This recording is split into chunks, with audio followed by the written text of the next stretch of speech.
حي على الفلاح.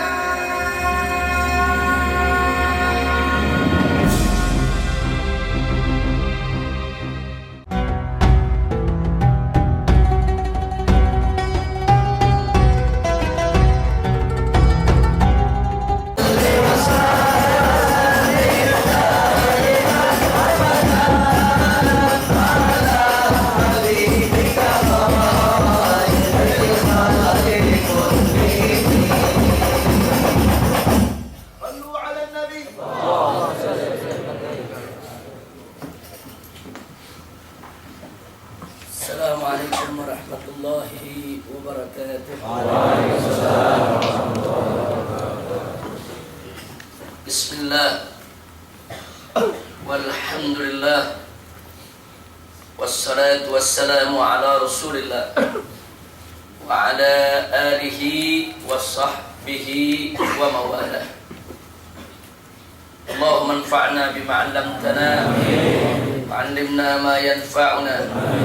Allahumma zidna ilma warzuqna fahma wa atina hikmah. Allahumma barik lana fi majlisina hadha bi rahmatika ya arhamar rahimin. Walhamdulillahi rabbil alamin. Taqabbalallahu minna wa minkum fataqabbal ya karim. Kepada segenap para habaib, para alim ulama, para kiai, kaum muslimin dan muslimat rahimakumullah, baik yang hadir pada majelis yang insyaallah diberkahi oleh Allah subhanahu wa ta'ala ini, maupun yang mendengarkan melalui radio Silaturrahim, radio Wadi, radio FPI Solo, maupun radio streaming dari Dewan Pimpinan Pusat FPI. Mudah-mudahan pertemuan kita pada pagi hari ini menjadi penyebab turunnya rahmat dan barakah minallahi subhanahu wa ta'ala. Amin ya rabbal alamin. Ahibahil kiram, pada kesempatan pagi hari ini yang akan menjadi tokoh kita untuk sama kita lihat potret daripada kehidupannya sebagai salah seorang dari para sahabat Nabi kita Muhammad sallallahu alaihi wasallam, yaitu Sayyiduna Abdullah ibn Mas'ud radhiyallahu taala anhu, atau yang biasa dipanggil Ibnu Ummi Abdin. Jadi kalau kita membaca kitab-kitab tarikh, kalau ada disebut Ibnu Ummi Abdin, maksudnya adalah Abdullah ibnu Mas'ud radhiyallahu taala anhu. Sayyidina Abdullah ibn Mas'ud radhiyallahu taala anhu dikenal sebagai sahibu sirri Rasulullah sallallahu alaihi wasallam, sebagai sahabat rahasianya Nabi. Kenapa disebut sahabat rahasia? Maksudnya sahabat yang punya kedekatan khusus dengan Nabi, sehingga beliau diizinkan oleh Nabi kapan saja, di mana saja untuk mendekat dengan Nabi, sehingga banyak hal-hal yang tidak diketahui oleh sahabat lain tentang Nabi diketahui oleh Abdullah ibn Mas'ud radhiyallahu taala anhu. Dan beliau seorang yang amanah. Nabi izinkan beliau bahkan untuk masuk ke rumahnya, untuk masuk ke kamarnya.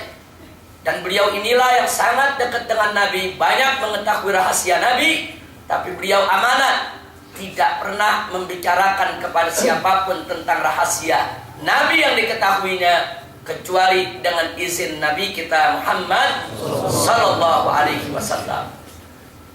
Nah, sebelum kita masuk tentang Abdullah ibn Mas'ud, saya ingin ingatkan kepada segenap kaum muslimin, banyak sekali kitab-kitab sejarah, kitab-kitab tarikh yang membicarakan tentang potret kehidupan para sahabat Nabi kita Muhammad sallallahu alaihi wasallam, baik yang dikarang oleh ulama salaf maupun ulama khalaf, bahkan yang dikarang oleh ulama-ulama di zaman kita sekarang ini. Nah, ada 3 kitab rujukan yang banyak dijadikan pegangan oleh para ulama tentang sejarah para sahabat Nabi, yaitu diantaranya yang pertama adalah kitab Al-Isti'ab fi Asma'il Ashab. Kitab ini dikarang oleh Al-Imam Abu Umar Yusuf Ibn Abdul Bar An-Namari Al-Qurtubi yang wafat pada tahun 463 Hijriyah. Nah, khusus tentang kisah Sayyidina Abdullah ibn Mas'ud di dalam kitab ini diuraikan, yaitu pada jilid 1 dari halaman 592 sampai halaman 597. Yang kedua adalah kitab Usudul Ghabah fi Ma'rifatis Sahabah. Nah, kalau tadi yang pertama ada 2 jilid, kitab Al-Isti'ab, ini kitabnya, ini kitab Al-Isti'ab fi Asma'il Ashab, ada 2 jilid seperti ini. Nah, sedangkan yang kedua Usudul Ghabah fi Ma'rifatis Sahabah, ini kitabnya, jumlahnya ada 5 jilid, ada 5 kitab. Nah, kemudian kitab ini dikarang oleh Al-Imam Izzuddin Abul Hasan Ali bin Muhammad Al-Jazari Ibnul Athir, dikenal dengan nama Ibnul Athir. Nah, beliau wafat pada tahun 630 Hijriyah. Nah, kemudian yang ketiga adalah kitab yaitu Al-Isabah fi Tamyizis Sahabah. Ini kitabnya. Ini kitabnya ada 7 jilid. Di dalamnya lebih dari 10.000 sahabat yang diceritakan. Jadi kalau Anda mau tahu sahabat, baca kitab-kitab yang kita sebutkan ini, Anda akan dapatkan belasan ribu nama para sahabat Nabi dengan masing-masing cerita tentang potret kehidupan mereka. Nah, kitab Al-Isabah fi Tamyiz Sahabah ini dikarang oleh Al-Imam Syihabuddin Ahmad bin Ali ibn Hajar Al-Asqalani yang mengarang kitab yaitu Al-Fathul Bari fi Syarah Sahih Al-Bukhari. Nah, jadi inilah 3 kitab yang monumental, yang sangat dikenal di kalangan oleh para ulama dan banyak dijadikan pegangan oleh berbagai pihak di dalam mengenal tentang siapa para sahabat Nabi kita Muhammad sallallahu alaihi wasallam. Nah, khusus tentang Abdullah ibn Mas'ud dalam kitab Al-Isti'ab ada pada jilid 1 halaman 592 sampai 597. Dan pada kitab Usudul Ghabah ada pada jilid 3 halaman 74 sampai 78. Dan dalam kitab Al-Isabah fi Tamyizis Sahabah dipaparkan pada jilid ketiga halaman 287 sampai 289. Jadi kalau Anda baca kitab-kitab ini, Anda akan dapatkan berbagai informasi tentang para sahabat Nabi, termasuk informasi tentang tokoh kita pada pagi hari ini, yaitu Sayyiduna Abdullah ibn Mas'ud radhiyallahu anhu. Nah, baiklah, sebagai pembuka, tadi sudah kita sebutkan bahwa nama tokoh kita adalah Abdullah ibn Mas'ud yang lakabnya terkenal dengan sebutan Ibnu Ummi Abdin. Beliau ini dilahirkan di Mekah sebelum Nabi diangkat menjadi Rasul. Jadi pada saat Nabi diangkat menjadi Rasul, beliau ini masih remaja. Kalau boleh dibilang, orang sekarang bilang anak baru gede. Bahkan sebagian riwayat menyebutkan masih anak-anak. Dan kerjaannya adalah sebagai penggembala domba, yaitu untuk tuannya yang berada di kota Mekah. Dan beliau wafat di kota Madinah pada saat khilafah Sayyidina Utsman ibn Affan radhiyallahu anhu. Nah, tadi sudah kita sebutkan kerjaannya adalah sebagai ra'il ghanam, sebagai penggembala daripada domba atau kambing. Siapa nama tuannya? Tuannya adalah Uqbah ibn Abi Mu'aid. Ini seorang tokoh daripada kafir Quraisy yang sangat terkenal sebagai daripada tuan Abdullah ibn Mas'ud, pemilik kambing yang digembalakan oleh Abdullah ibn Mas'ud. Kemudian fadlu, keistimewaan daripada Abdullah ibn Mas'ud adalah sebagai sahibu sirri Rasulullah sallallahu alaihi wasallam, sebagai sahabat rahasia Nabi kita Muhammad sallallahu alaihi wasallam. Nah, kemudian hal juga beberapa keistimewaan beliau yang perlu kita tahu. Karena awwala man jahara bil Quran ba'da Rasulullah sallallahu alaihi wasallam. Beliau adalah orang yang pertama kali membaca Al-Qur'an secara terang-terangan di depan pemuka-pemuka kafir Quraisy setelah Nabi kita Muhammad sallallahu alaihi wasallam. Jadi di antara para sahabat Nabi yang pertama kali berani membaca Al-Qur'anul Karim secara terbuka, terang-terangan, diperdengarkan di hadapan orang-orang kafir Quraisy di tengah-tengah kekuatan mereka adalah Abdullah ibn Mas'ud radhiyallahu anhu. Ya, tidak sampai di situ. Wahajara al-hijrata. Beliau ini termasuk muhajir 2 kali hijrah. Pertama kali hijrah ke Habasyah yang kita kenal sekarang ini disebut negeri Ethiopia. Dan yang kedua adalah hijrah ke Madinah.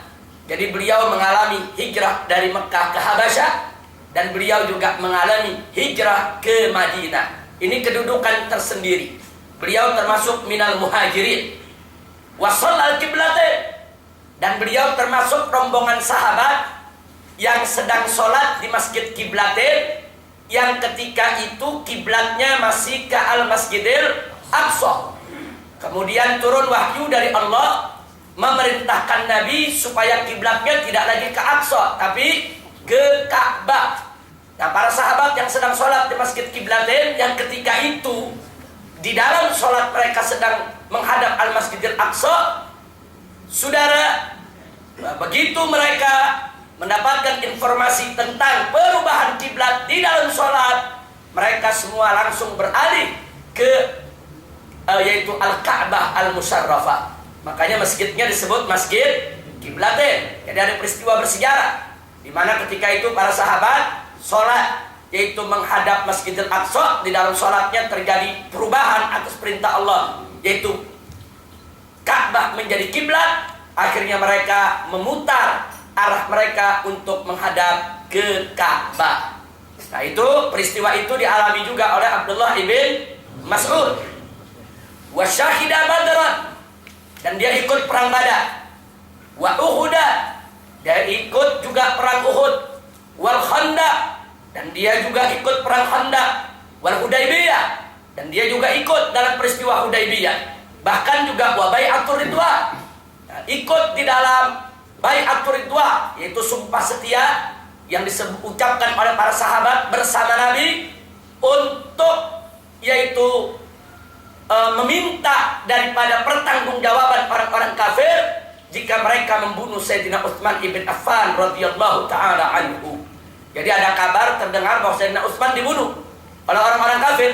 Maka para sahabat semua bertekad siap, yaitu mengambil balas, mengambil tindakan yang setimpal andai Utsman dibunuh, dan sumpah itu disebut bai'atul ridwan. Tidak sampai di situ.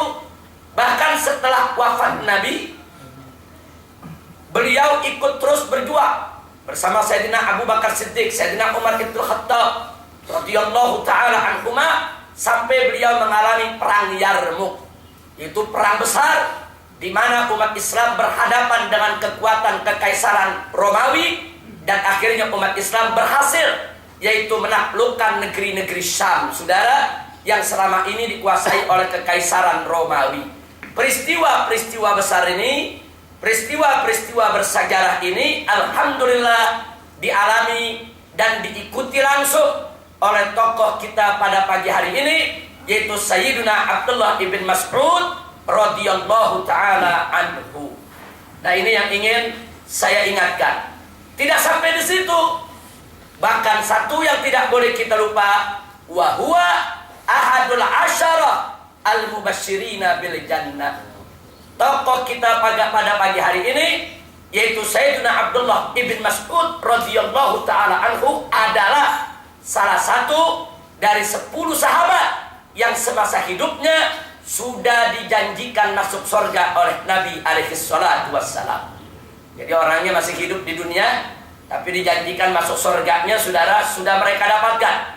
Itu ada 10 orang sahabat, sebagaimana disebutkan di dalam kitab-kitab hadis, saudara. 10 sahabat tersebut, yang pertama adalah Sayyidina Abu Bakar Siddiq, kemudian Sayyidina Umar ibn Khattab, kemudian Sayyidina Utsman ibn Affan, kemudian Sayyidina Ali ibn Abi Thalib. Nah, jadi keempat khulafa Rasyidun itu termasuk daripada 10 orang yang dijanjikan langsung masuk surga. Nah, kemudian masih ada lagi selain yang 4 barusan, yaitu adalah Sayyidina Tolha, Sayyidina Zubair, Sayyidina Abdurrahman ibn Auf, kemudian Sayyidina Sa'ad ibn Malik, kemudian Sayyidina Sa'id ibn Zaid, dan yang ke-10 adalah Sayyidina Abdullah ibn Mas'ud radhiyallahu taala anhu. Jadi tokoh kita pada pagi hari ini bukan sembarang sahabat. Ini sahabat yang luar biasa, bukan sekedar dekat dengan Nabi, tapi juga perjuangannya, pengorbanannya, pengalamannya, bahkan tidak sampai di situ, keberanian dan keluasan ilmunya sangat dikenal di tengah-tengah para sahabat Nabi kita Muhammad sallallahu alaihi wasallam. Nah, kemudian kita lanjutkan bagaimana pertemuan Abdullah ibn Mas'ud radhiyallahu taala anhu dengan Rasulullah sallallahu alaihi wasallam. Nah, kita bacakan sedikit kisahnya, saudara. Lama kana yar'al ghanam, tatkala Abdullah ibn Mas'ud sedang menggembalakan dombanya, ja'ahu rajulani, beliau didatangi oleh 2 orang laki-laki dewasa. Beliau saat itu masih anak-anak, sebagian riwayat mengatakan baru masuk remaja, anak baru gede, saudara. Fatalaba minhu, kedua orang yang datang tersebut meminta kepada beliau an yahlibahuma minasya, yaitu untuk diperaskan susu dari kambing atau domba susu yang sedang digembalakannya. Kenapa? Li'itfa'i dhama'ihima, untuk menghilangkan dahaga, haus daripada kedua orang tersebut. Fa'aba, tapi Abdullah ibn Mas'ud menolak, saudara. Kenapa ditolak? Abdullah ibn Mas'ud mengatakan, innaha laysat li, ini kambing semua bukan milik saya. Ini kambing semua bikin milik saya. Saya tidak bisa izinkan siapapun untuk mengambil susunya tanpa izin daripada pemiliknya. Jadi kenapa ditolak oleh Abdullah ibn Mas'ud? Li'anna syi'a laysat lahu. Fa'ujibar rajula, maka kedua orang yang datang tadi kagum dengan kejujurannya, kagum dengan sikap akhlak yang begitu baik yang ditunjukkan oleh Abdullah ibn Mas'ud. Nah, kemudian waradiyah, dan kedua orang tadi ridha dengan penolakan tadi, walam yunkira, dan keduanya tidak mengingkari, enggak ngotot, saudara. Padahal kedua orang ini lagi haus betul, luar biasa hausnya. Tapi jawaban alasan penolakan daripada Abdullah ibn Mas'ud betul.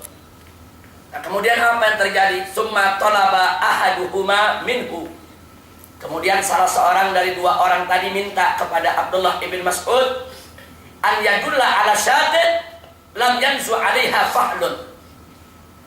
Jadi diminta sama salah satu orang tadi, beginilah, kalau begitu coba tunjukkan kepada saya mana kambing yang belum ada susunya, yang tidak punya susu. Nah, kemudian Abdullah ibn Mas'ud tunjuk kambing di sebelahnya itu, kambing kecil, anak kambing, nah, itu yang tidak ada susunya. Akhirnya Orang ini minta izin, baik. Kalau begitu apakah boleh aku sentuh kambing yang kecil ini? Boleh. Dikasih itu kambing yang kecil, dipegang bagian puting susunya, tiba-tiba kambing tadi mengeluarkan susu, ya. Kaget Abdullah ibn Mas'ud. Terkaget-kaget, dari mana susu datang? Belum pernah ada sejarahnya kambing kecil mengeluarkan susu. Kemudian orang tadi begitu ambil, ditaruh di penampungan, dikasih sahabatnya untuk minum, kan dia berdua. Setelah minum, hilang hausnya, kenyang, dia juga ikut minum. Abdullah bin Mas'ud keheran-heranan. Ada apa dengan kedua orang ini? Begitu disentuh masa ar-rajulu dar'aha biyadihi fahariba minha labanan khasiran. Bukan sembarang susu. Itu susu terpuncrat, mancur. Banyak. Setelah keduanya selesai minum, dahaganya hilang, kemudian juga sudah kenyang, itu susu terus keluar. Akhirnya orang tadi, saudara mengatakan kepada, yaitu kambing kecil tadi, sambil memegang daripada puting susunya, stop, cukup, jangan dikeluarkan lagi. Berhenti itu susu. Nah, siapa gerangan dua orang tadi? Dua orang tadi tidak lain adalah Rasulullah Sallallahu Alaihi Wasallam dan sahabatnya tercinta satu lagi adalah Sayyiduna Abu Bakar Siddiq radhiyallahu taala anhu. Jadi yang megang itu kambing tadi adalah Nabi Muhammad Sallallahu Alaihi Wasallam. Ini termasuk mukjizat. Jadi mukjizat Nabi banyak, saudara. Dari mana datangnya kambing kecil bisa keluar susu? Kalau bukan dengan izin Allah. Dan dari mana manusia bisa melakukan itu tanpa izin Allah? Dan itu bisa dilakukan oleh Nabi kita dengan izin Allah. Dan itulah termasuk mukjizat Nabi sebagai salah satu bukti bahwa beliau adalah betul utusan Allah. Beliau adalah betul Nabi Allah. Beliau adalah betul diutus oleh Allah Subhanahu wa ta'ala. Nah, peristiwa ini, saudara, membuat kenangan tersendiri bagi Abdullah ibn Mas'ud. Akhirnya Abdullah ibn Mas'ud mencoba mencari tahu lebih banyak siapa sebetulnya Nabi Muhammad. Dia selidiki, apakah orang ini jujur, orang ini baik, orang ini. Jadi ini mendorong Abdullah ibn Mas'ud jadi mau banyak tahu. Karena selama ini Abdullah ibn Mas'ud pagi bawa domba keluar dari kota Mekah, sore baru pulang, malam istirahat. Jadi dia nggak pernah ketemu, duduk dengan Nabi, nggak pernah tahu bagaimana dakwah Nabi di kota Mekah, saudara. Jadi udah sibuk dengan kerjaannya. Nah, ini pertama kali beliau ketemu dengan Nabi dan beliau langsung menyaksikan sendiri bagaimana mukjizat yang dimiliki oleh Nabi Muhammad Sallallahu Alaihi Wasallam. Nah, setelah beliau di Mekah menyelidiki dan beliau tahu akhirnya betapa Nabi itu seorang yang jujur, seorang yang baik, seorang yang amanat, seorang yang berakhlakul karimah. Akhirnya beliau menghadap kepada Nabi kita Muhammad Sallallahu Alaihi Wasallam. Untuk apa beliau menghadap kepada Nabi alaihi salatu wassalam? Beliau menyerahkan dirinya untuk Nabi, saudara.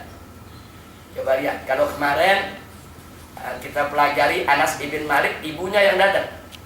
Ibunya yang menyerahkan sang anak kepada Nabi. Itu peristiwanya di Madinah. Kali ini Abdullah ibn Mas'ud menyerahkan dirinya kepada Nabi untuk melayani Nabi. Dia tinggalkan itu kambing-kambingnya, dia tinggalkan itu kerjaan-kerjaannya, saudara. Dia korbankan semua. Dia ingin duduk, yaitu di samping Nabi kita Muhammad Sallallahu Alaihi Wasallam. Makanya di sini kita katakan mundu liqa'ihil mubarak bi Rasulillah, yaitu semenjak, yaitu saudara, pertemuannya yang penuh keberkahan dengan Rasulullah, bahasa an halin Nabi. Dia menyelidiki tentang siapa itu Nabi. Fa'aslam. Setelah dia tahu kejujuran Nabi, akhlak karimah Nabi, Abdullah ibn Mas'ud masuk Islam. Summa arada nafsa alaiki li khidmatih. Kemudian beliau tawarkan dirinya kepada Nabi untuk melayaninya. Faradiya bihi Rasul. Dan Nabi ridha, Nabi menerima. Nah, semenjak itu intaqala min ri'ayatil ghanam ila khidmati sayyidil khalqi wal umam. Semenjak itulah Abdullah ibn Mas'ud berpindah dari pekerjaannya yang selama ini menggembala domba, kemudian pindah menjadi melayani sebaik-baiknya manusia. sebaik-baiknya makhluk Allah, yaitu Sayyiduna Muhammad sallallahu alaihi wasallam. Farubiya fi baiti Rasulillah. Maka semenjak itu Abdullah ibn Mas'ud dididik langsung oleh Nabi di dalam rumah Nabi. Fahtada bihadi. Maka beliau yaitu mendapat petunjuk arahan binaan langsung dari Nabi kita. Wa takhallaqa bisama'ilih. Dan beliau pun akhirnya berakhlak, yaitu mensuri tauladani daripada Nabi kita Muhammad sallallahu alaihi wasallam. Dan yang perlu dikatakan, wa kana min aqra'is sahaba lil Qur'an. Dan Abdullah ibn Mas'ud ini karena dekat dengan Nabi, dididik langsung dengan Nabi, saudara, melayani Nabi, maka akhirnya di kemudian hari Abdullah ibn Mas'ud tampil sebagai salah satu dari deretan sahabat yang paling hafal Al-Quran, yang paling paham isi Al-Quran, yang betul-betul terkenal bagaimana kedekatan dirinya dengan Al-Quranul Karim. Nah, di sini kenapa bisa sedemikian rupa kita tidak kaget? Karena Rasulullah Sallallahu Alaihi Wasallam, karena dulu Nabi ya'danu ibn Mas'ud bidukhul alaihi matasya. Karena dulu Rasulullah Sallallahu Alaihi Wasallam selalu mengizinkan Ibn Mas'ud untuk masuk menemui Nabi kapan saja dia mau. Nggak sampai di situ, wal wukuf ala sirri. Bahkan Nabi izinkan Abdullah ibn Mas'ud untuk mengetahui rahasia Nabi, sampai akhirnya beliau dijuluki sahib sirri Rasulullah Sallallahu Alaihi Wasallam. Nah, inilah yang perlu kita tahu tentang Sayyidina Abdullah ibn Mas'ud, yaitu kedekatannya dengan Nabi kita Sayyiduna Muhammad Sallallahu Alaihi Wasallam.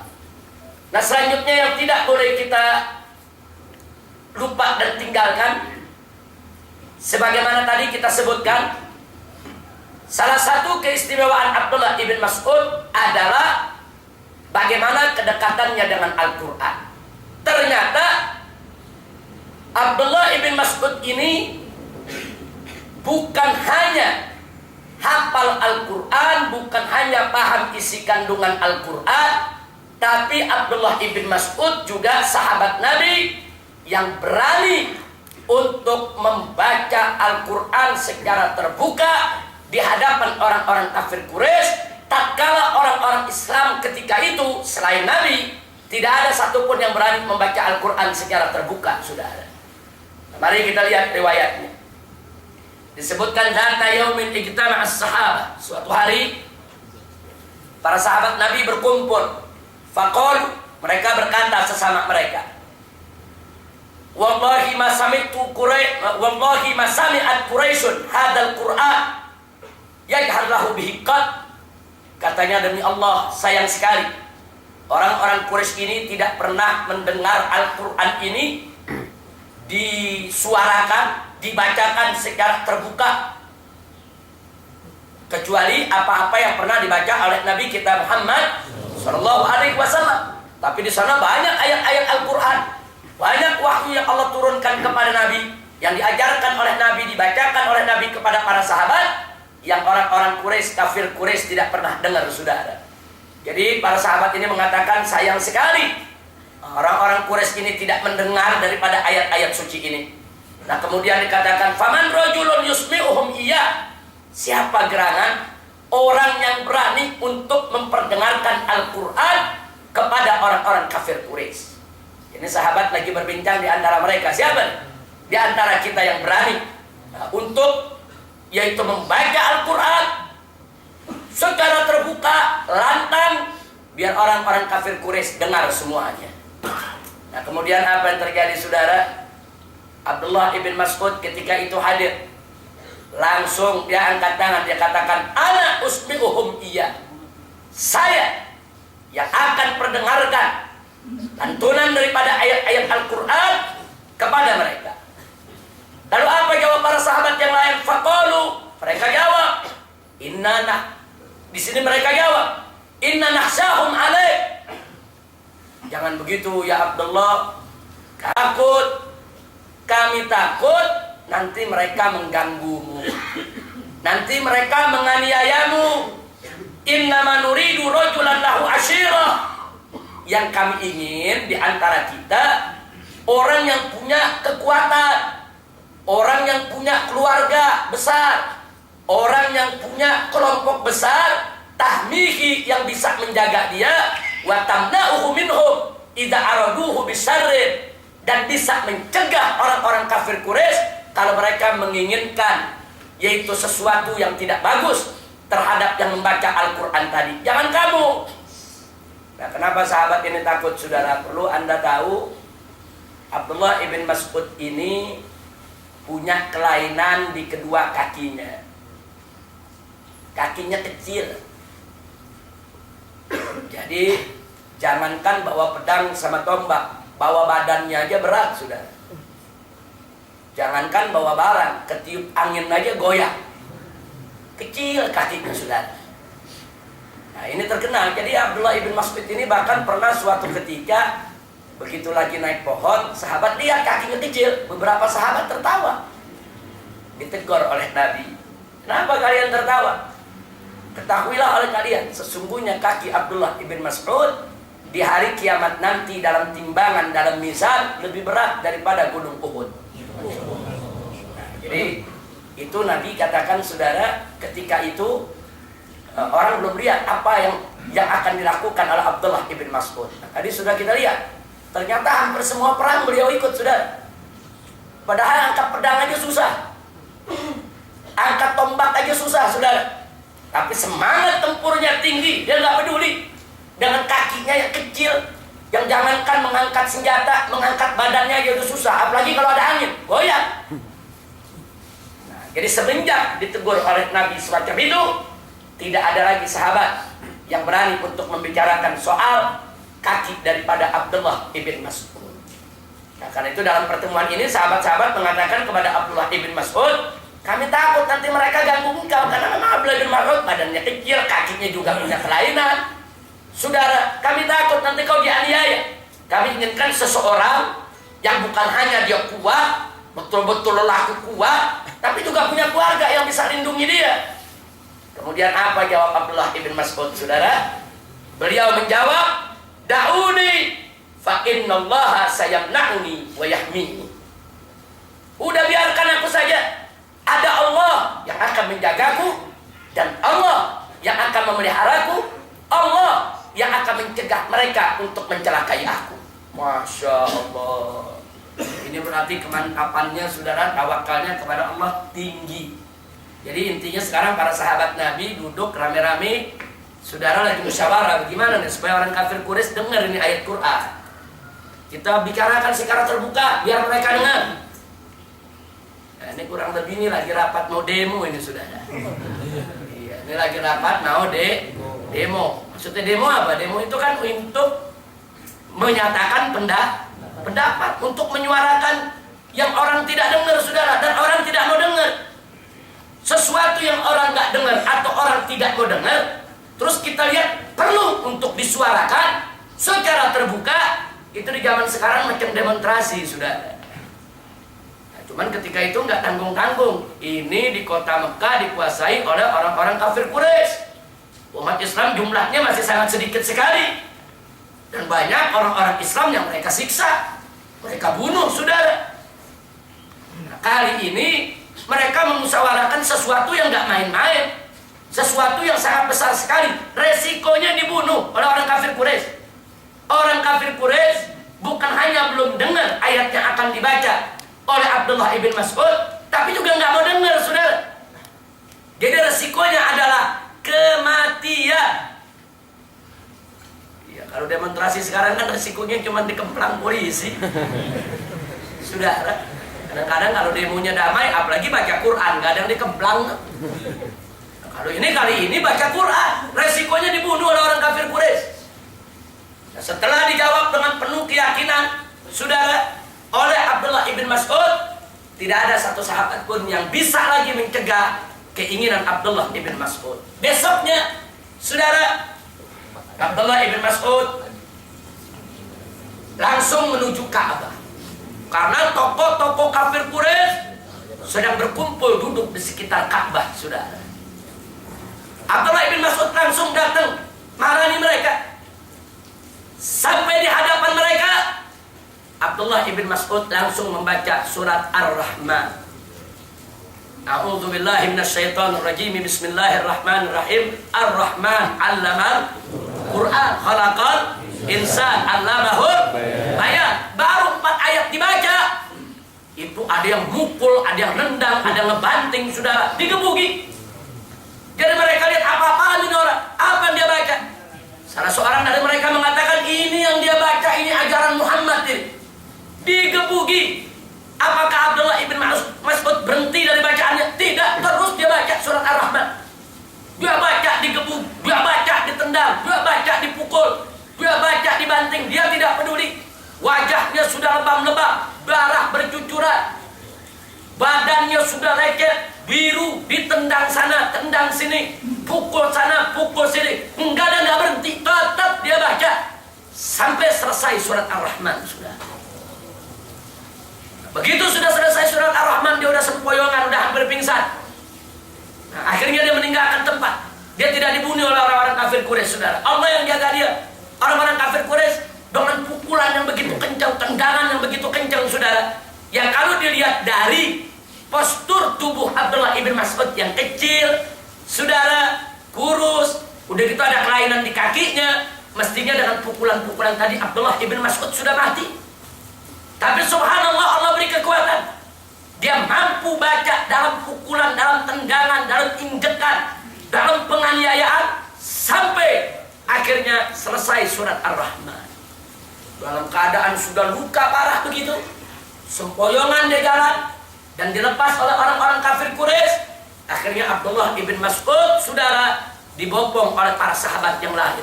Apa para sahabat mengatakan? Ini yang kami takutkan ya Abdullah ibn Mas'ud. Ini yang kami takut. Kenapa kami melarang engkau untuk melakukannya? Ini yang kami khawatir.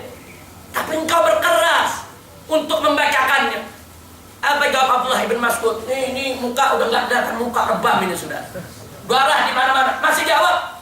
Kata Abdullah ibn Mas'ud, jangan khawatir, besok ada baca lagi depan mereka. Subhanallah.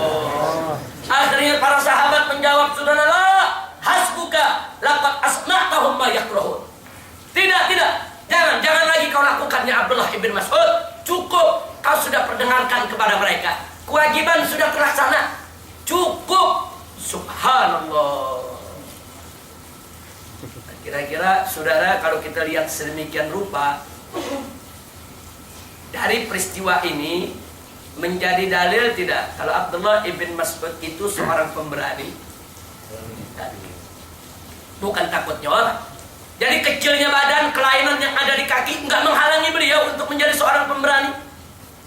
Kecilnya badan, ada kelainan di kaki, tidak menghalangi beliau untuk perang di jalan Allah. Dan tidak menghalangi beliau untuk memperdengarkan Al-Quran kepada orang-orang kafir Quraisy, yang resikonya ketika itu kalau orang-orang kafir Quraisy dengar apa yang dibaca, bukan hanya tidak mendengar, tapi orang kafir Quraisy akan membunuh siapa yang membaca, saudara. Apalagi Abdullah ibn Mas'ud tidak punya keluarga yang besar, tidak punya kekuatan yang melindunginya, tapi Abdullah ibn Mas'ud punya keyakinan kalau Allah akan melindunginya, saudara. Ini peristiwa ini dikenang betul oleh para sahabat. Itu semua sahabat tahu. Sampai Nabi sudah wafat pun para sahabat tahu. Kalau dengar Abdullah ibn Mas'ud, inilah yang pertama kali punya nyali untuk memperdengarkan Al-Quran di hadapan daripada pemuka orang-orang kafir Quraisy. Alhamdulillahi Rabbil Alamin. Ini masih panjang. Abdullah ibn Mas'ud masih ada lanjutannya, belum selesai. Ada peristiwa-peristiwa lain yang cukup menarik, akan kita lanjutkan sebentar lagi. Silakan. Maulaya shalli wa sallim daiman. Sallu ala nabi.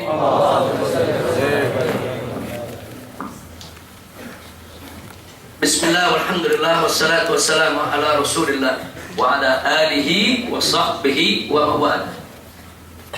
Sebagaimana tadi sudah kita sebutkan bahwa Abdullah ibn Mas'ud radhiyallahu anhu min aqra'is sahabah lil Qur'an. Orang yang pandai membaca Al-Quran, orang yang hafal Al-Quran, orang yang paham isi kandungan Al-Quran, dan orang yang memang terkenal di kalangan sahabat. Abdullah ibn Mas'ud adalah min ahlil Quran.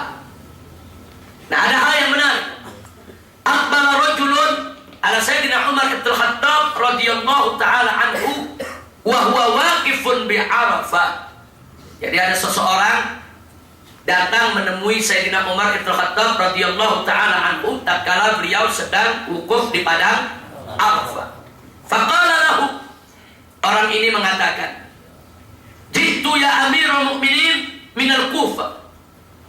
Jadi aku ini datang ya Amirul Mukminin dari Kufah. Kufah itu nama salah satu kota atau provinsi di negeri Irak.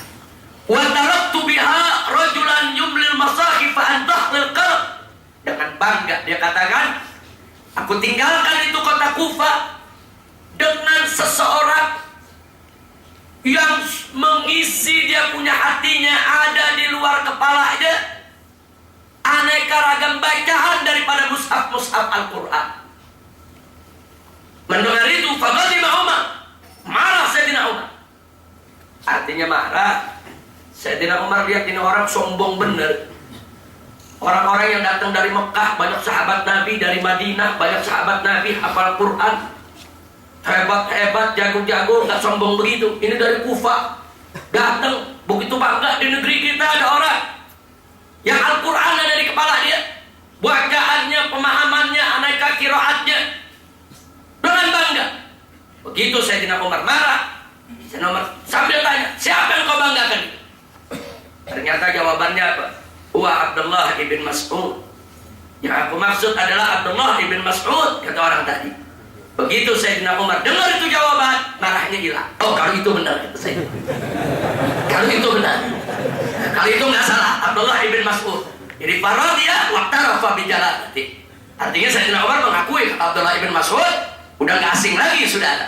Akhirnya Sayyidina Umar mengatakan, kalau berkenaan dengan Abdullah ibn Mas'ud, Nabi pernah bersabda, kata Sayyidina Umar, man sarahu an yaqra al-Quran ratban kama nazala faliyaqrahu ala qiraati ibni ummi abdin. Jadi barang siapa yang ingin membaca Al-Quran persis sama seperti bagaimana Al-Quran itu diturunkan, maka bacalah seperti bacaannya Abdullah ibn Mas'ud.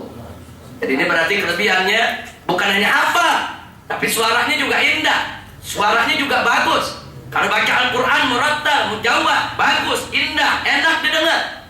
Inilah Sayyidina Abdullah ibn Mas'ud radhiyallahu ta'ala anhu. Nah, ada kesatuan kejadian juga yang kali ini membuat Sayyidina Umar juga marah. Peristiwa lain. Jadi tatkala Abdullah ibn Mas'ud ngajar, negur seorang pemuda. Kata Abdullah ibn Mas'ud, anak muda ini pakai baju nutup mata kaki, sudah ada isbal. Ditegur Abdullah ibn Mas'ud, jangan, kau jangan tutup mata kakimu, artinya ikuti sunnah Nabi. Apa jawabnya anak muda? Ente sendiri ditutup kakinya. Sedih Abdullah ibn Mas'ud. Abdullah ibn Mas'ud jawab, kakiku lain dari yang lain. Kakinya ada kelainan, saudara. Bukan beliau tidak mau ikut sunnah Nabi, cuman kalau beliau ikut sunnah Nabi, kakinya beliau pakai pakaian di atas mata kaki, kakinya yang tadi kita katakan ada kelainan akan membuat orang yang melihat mentertawakannya. Nanti kalau orang tertawakan jadi dosa, saudara. Untuk menjaga jangan sampai orang lain kalau melihat kaki dia, menghina dia, merendahkan dia, mentertawakan dia, menjadi orang tersebut berdosa, ditutup oleh Abdullah ibn Mas'ud. Jadi Abdullah ibn Mas'ud kalau pakai pakaian, saudara, dia tutup tuh kakinya semua supaya gak kelihatan. Bukan gak mau ikut sunnah Nabi, tapi ada sesuatu yang ingin dikerjakan oleh Abdullah ibn Mas'ud. Nah, berita ini sampai ke kuping Sayyidina Umar. Dicari itu anak muda, dipanggil, dipukul oleh Sayyidina Umar. Kata Sayyidina Umar, kurang ajar, kau berani mendebat Abdullah ibn Mas'ud. Artinya Sayyidina Umar ingatkan Abdullah ibn Mas'ud ini min ulama sahabat, dari kalangan ulama para sahabat Nabi, hafal Al-Quran, orang cerdas, orang pintar, mengajarkan sunnah Nabi. Amalkan, nggak usah protes. Kau disuruh malah protes. Kira-kira Kira-kira di zaman sekarang yang model begitu ada nggak? Kadang-kadang ada ustadz ngajarin muridnya, ente kalau iftiros atau tawarruk itu kaki duduknya, kalau iftiros itu duduknya di atas kaki kiri, kaki kanannya jari jemarinya diangkat, kan begitu. Begitu juga kalau tawarruk, kakinya diangkat, saudara, dekuk sedikit. Saudara, si murid protes, ustaz sendiri nggak begitu. Kiai sendiri waktu sholat kita lihat nggak begitu. Saudara, si ustaz ngajarin udah bener, itu sunnahnya ajaran Nabi. Si ustaz nggak ngerjain, mungkin badannya kegemukan. Karena orang gemuk nggak bisa saudara sembarangan untuk menekuk kaki. Atau bisa jadi gurunya lagi asam urat. Iya, begitu ditekuk sakit tuh kaki, ya nggak bisa diamalkan. Bukan dia nggak mau ngamalkan. Nah, atau saya kasih contoh, saudara, ada seorang guru mengajarkan ibu-ibu supaya berpakaian yang rapi, pakai jilbab jangan ditinggal, jilbab itu kewajiban agama. Satu ibu jawab, ustaz sendiri bininya pakai ukensi. Ini kadang-kadang terjadi begitu, saudara. Sedih si ustaz dijawab begitu. Betul, kalau si ustaz ini tidak mendidik bini, tidak mendidik istri, dia salah. Saudara, tepat si ibu tadi boleh menjawab begitu. Tapi apa betul si guru tadi tidak mendidik istrinya? Belum tentu. Bisa jadi, saudara, si guru ini sudah puluhan tahun mendidik istrinya supaya pakai jilbab, cuman bininya aja yang beleguk.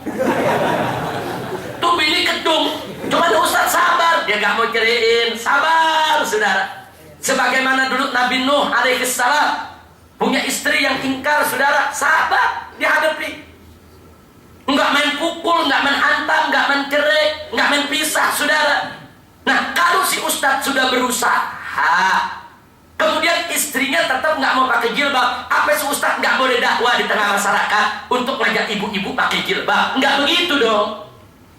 Nah, ini kadang-kadang suka terjadi di masyarakat kita seperti itu. Sudah suudzon, dianggap ini ustadz belum berdakwah kepada keluarga. Karena itu hikmah yang kita ambil, siapapun anda, para ustadz, para guru, andai kata pun dakwah anda tidak berhasil di keluarga, itu tidak boleh menjadi penghalang untuk anda berdakwah di tengah masyarakat. Bisa jadi orang luar terima dakwah kita, justru orang dalam yang nggak terima, saudara. Kadang-kadang bisa terjadi seperti itu. Bagaimana Abu Lahab, paman Nabi, dekat dengan Nabi. Waktu Nabi dilahirkan, saudara, saking senangnya Abu Lahab membebaskan budaknya, luar biasa. Tapi ternyata Abu Lahab tidak menerima dakwah Nabi. Justru Bilal yang bukan keluarga Nabi, saudara, seorang budak berkulit hitam, saudara, justru Bilal yang mau terima dakwah Nabi.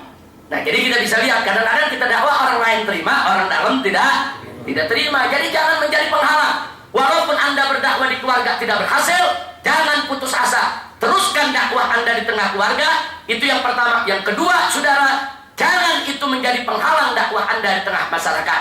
Teruskan dakwah di tengah masyarakat, saudara, karena berapa banyak orang di tengah masyarakat justru menerima dakwah kita, yang justru keluarga belum bisa menerimanya. Nah, makanya itu pelajaran buat para ustadz. Nah, untuk masyarakat pelajarannya, kalau para guru kita mengajarkan yang baik sesuai Al-Quran dan As-Sunnah, terima. Jangan banyak protes, banyak debat, apalagi nyindir-nyindir ustadznya, saudara. Kalau itu yang kita lakukan tidak berkah, kita mendapatkan ilmunya. Bahkan berapa banyak orang yang belajar dengan guru bertahun-tahun, ilmu dia nggak dapat, sudah. Ya kerjaannya nyindir melulu. Niatkan ikhlas, ambil ilmunya. Insya Allah akan mendapatkan ilmu yang manfaat. Nah, ini sedikit yang kita ingin ingatkan, saudara. Nah, jadi Sayyidina Abdullah bin Mas'ud pernah ditegur begitu, disindir begitu, sedih beliau, luar biasa sedih. Akhirnya beliau sampaikan, bukan aku tidak mau ikut sunnah Nabi, tapi kakiku ini kecil, nanti kalau orang lihat, orang tertawa, orang jadi dosa. Maka itu terpaksa ditutup itu kaki untuk tidak mengundang tawa orang lain. Kan tadi kita udah ceritakan bagaimana pertama kali naik ke pohon, sahabat ngelihat, sahabat aja pada tertawa, apalagi bukan sahabat, sudah. Nah, jadi beliau tutup, beliau punya pengalaman. Jangan sampai bikin orang dosa. Subhanallah walhamdulillah wala ilaha illallah wallahu akbar. Nah, itu pelajaran yang sangat berguna buat kita semua. Nah, kemudian saudara, tadi kita katakan tatkala para sahabat sebagian ada yang mentertawakan kecilnya kaki daripada Abdullah ibn Mas'ud, Nabi tadi mengatakan, sungguh kata Nabi, kaki Abdullah ibn Mas'ud, saudara, satu kaki Abdullah ibn Mas'ud di mizan di hari kiamat nanti lebih berat daripada gunung Uhud. Nah, ini kan ada isyarat, artinya ada sesuatu besar yang akan dilakukan oleh Abdullah ibn Mas'ud. Pertama, terbukti ternyata beliau mengikuti hampir semua perang bersama Nabi kita Muhammad Sallallahu Alaihi Wasallam. Kecilnya kaki tidak menghalangi beliau untuk berjihad di jalan Allah. Alhamdulillah. Ada satu lagi kejadian yang tidak kalah menariknya, saudara. Jadi kejadian tersebut, saudara, adalah tatkala beliau ikut bersama Nabi alaihi salatu wassalam dalam perang Badar. Jadi pakai pakaian perang, bawa pedangnya udah berat sudah. Pokoknya kalau udah kena angin juga goyang udah. Emang kecil betul, pedangnya sendiri besar, berat. Nah, beliau ikut, gagah. Nah, begitu beliau ikut perang, saudara, ketika itu ada dua sahabat Nabi lain, yaitu yang bernama Mu'adz ibn Amr ibn Jamuh, satu lagi Mu'adz ibn Afra, saudara, yang mana kedua orang ini berlomba untuk membunuh Abu Jahal. Jadi dua orang ini berdiri di pasukan Nabi, kemudian mereka saling berbisik, yang mana yang namanya Abu Jahal. Di depan ini musuh, mana sih yang namanya Abu Jahal? Pokoknya dia bertekad, dia menghabisi Abu Jahal, saudara. Akhirnya begitu perang berkecamuk, kedua orang tadi berhasil menjatuhkan Abu Jahal dan melukainya. Abu Jahal pun terkapar. Kedua orang ini pikir Abu Jahal sudah tewas, saudara. Abu Jahal sudah tewas, sudah mati. Nah, selesai perang. Nah, ini ada yang dikerjain oleh Abdullah ibn Mas'ud. Jadi begitu selesai perang, musuh sudah banyak tumbang, Abdullah ibn Mas'ud periksa satu-satu mayat, saudara. Dia bawa tombak, berat bawanya, saudara. Kalau ada mayat gitu-gituin, masih hidup apa enggak? Sampailah kepada mayat Abu Jahal. Begitu dicolek mayat Abu Jahal, bangun tuh mayat, saudara. Ternyata belum mati. Bangun sambil membentak daripada yaitu Abdullah ibn Mas'ud, penggembala domba, ada apa kau colek aku? Bangun, marah, mundur Abdullah ibn Mas'ud. Udah tombak berat sudah, dikagetin begitu mundur. Tapi ternyata memang Abu Jahal sudah tidak berdaya, sudah. Cuman galaknya masih, saudara. Akhirnya didekati oleh Abdullah ibn Mas'ud, ditombak, dibunuh. Nah, kemudian dia ingin tahu keberhasilan membunuh Abu Jahal untuk ditunjukkan kepada Nabi, sudah. Cuman kan bawa badan Abu Jahal gede, nggak bisa. Akhirnya dikemenggal kepala Abu Jahal dan dibawa kepalanya aja berat, sudah. Nah, jadi di sini kita lihat banyak ulama mengartikan waktu Nabi mengatakan salah satu kaki daripada Abdullah ibn Mas'ud di timbangan hari kiamat lebih berat daripada gunung Uhud, saudara, menunjukkan ada akan peristiwa besar yang dilakukan oleh Abdullah ibn Mas'ud. Salah satu peristiwanya adalah beliaulah yang berhasil menghabisi Abu Jahal.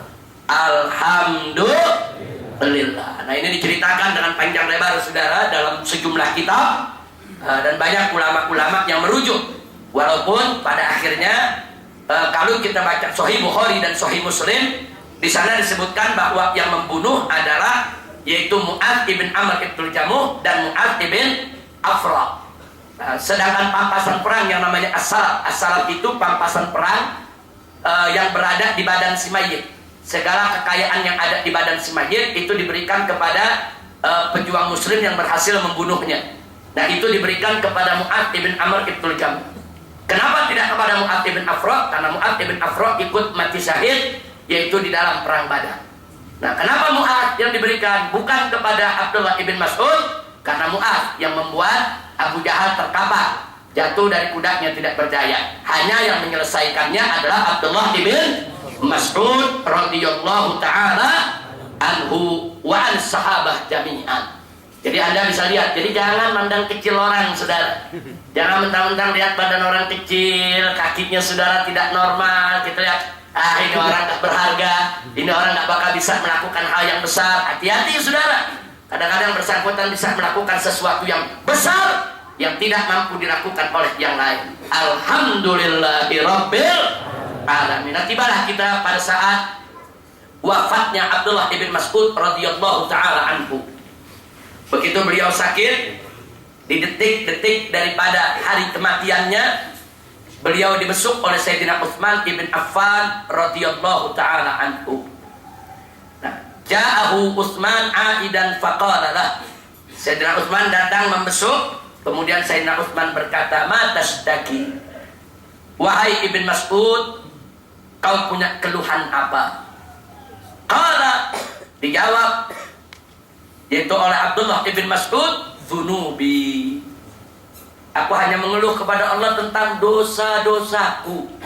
Subhanallah, ini orang udah dekat dengan Nabi, melayani Nabi, bahkan lebih dulu melayani Nabi ketimbang daripada Anas ibn Malik. Anas ibn Malik setelah Nabi hijrah. Kalau ini semasa Nabi dari awal berjuang memperjuangkan Islam di kota Mekah. Dan orang ini yang lebih dekat dengan Nabi ketimbang Anas ibn Malik. Sebelum ada Anas ibn Malik, Abdullah ibn Mas'ud inilah yang bawa terompah Nabi, yang bawa sendal Nabi, yang bawa tongkat Nabi, saudara, yang rapikan pakaian Nabi dan lain sebagainya, yang masuk ke kamar Nabi, yang pijit kaki Nabi, saudara, yang melayani Nabi dengan segala keperluannya. Ini orang luar biasa. Al-Quran hafal, ibadah banyak, tidak berani melakukan dosa, tapi di detik-detik kematiannya, sakitnya, tetap takut kepada Allah dengan segala dosa yang pernah dilakukannya. Subhanallah walhamdulillah wa la ilaha illallah wallahu akbar. Kemudian ditanya lagi oleh Sayyidina Utsman, "Faman tashtahi?" Lalu apa yang kau inginkan ya Ibn Mas'ud, wahai Ibnu Mas'ud? Maka beliau menjawab, "Rahmat Rabbi." Aku hanya mengharap rahmat dari Allah, rahmat Tuhanku. Selanjutnya Sayyidina Utsman mengatakan, "Ala amrulaka bi ataikan ladim tana'ta an akhdiki mundu sinin." Sudah beberapa tahun ini aku memerintahkan, yaitu dari kas negara, untuk diberikan kepada Abdullah ibn Mas'ud karena itu merupakan hak dia. Tapi kau selalu tolak selama tahunan ini. Jadi Abdullah ibn Mas'ud digaji oleh negara, saudara, ditolak, dia tidak terima. Padahal dia banyak membantu negara, banyak melakukan hal-hal yang bermanfaat untuk negara, tapi dia tolak. Apa jawabnya? La hajata li bihi. Aku nggak punya hajat untuk itu semua ya Utsman. Nah, kemudian Sayyidina Utsman mengatakan, yaqulu di banatika min ba'di. Tapi bagianmu tersebut itu kan bisa disimpan, bisa digunakan oleh anak-anak perempuanmu setelah kamu tidak ada. Abdullah ibn Mas'ud ini banyak punya anak perempuan, saudara. Anak perempuan kan dikenal sulit bekerja, sulit mencari nafkah, tidak ada pegangan. Kau ambil itu bagianmu untuk anak-anak perempuanmu nanti kalau kau tidak ada. Apa jawabnya? Atakhsha ala banatil faqr? Apa kau khawatir ya Utsman? Kau khawatir anak-anakku akan berada dalam kemiskinan? Kau khawatir anak-anakku akan dijerat oleh kemelaratan? Inni amartuhunna, sesungguhnya aku sudah perintahkan anak-anak perempuanku an yaqra'na kulla lailatin, untuk membaca setiap malam surat Al-Waqi'ah, membaca surat Al-Waqi'ah setiap malam. Kenapa? Wa inni sami'tu Rasulullah, karena aku pernah mendengar Rasulullah bersabda, man qara Al-Waqi'ah lam tusibhu faqatan abadan. Barang siapa yang membaca surat Al-Waqi'ah setiap malam, saudara, maka dia tidak akan pernah dijerat oleh kemelaratan. Dia tidak akan pernah dijerat oleh kemiskinan. Jadi sekarang kata Abdullah ibn Mas'ud, dia nggak perlu harta, enggak. Aku cukup, aku perintahkan anakku amalkan Waqi'ah, Allah akan jaga mereka. Subhanallah. Nah, ini orang yang punya keyakinan macam ini, saudara. Jadi kalau Anda punya keyakinan, nggak usah khawatir dengan kemiskinan, dengan kemelaratan. Amalkan apa yang diajarkan oleh Nabi, amalkan apa yang sudah ditunjukkan oleh para sahabat, Baca surat Al-Waqiah setiap malam, saudara. Kalau setiap malam kita baca, insya Allah lama-lama kita hafal. Dan surat itu tidak terlalu panjang, saudara. Nah, kita bisa baca setelah sholat atau sebelum tidur dan seterusnya. Ini yang dilakukan oleh Abdullah ibn Mas'ud dalam mengajarkan anak-anaknya, sehingga dia tidak pernah khawatir kalau anak-anak perempuannya ditinggalkan, melarat, miskin, kelaparan. Tidak, karena dia punya keyakinan yang tinggi, tawakal kepada Allah Subhanahu wa ta'ala. Mudah-mudahan kita bisa mengamalkan hal semacam ini. Amin ya rabbal alamin. Nah, jadi tapi ingat, jangan bentang-bentang dengar begini, niatnya supaya kaya, niatnya supaya gak miskin. Enggak, baca Al-Quran niatnya mencari ridha Allah. Kalau Allah udah ridha, semua urusan kita akan dimudahkan, insya Allah.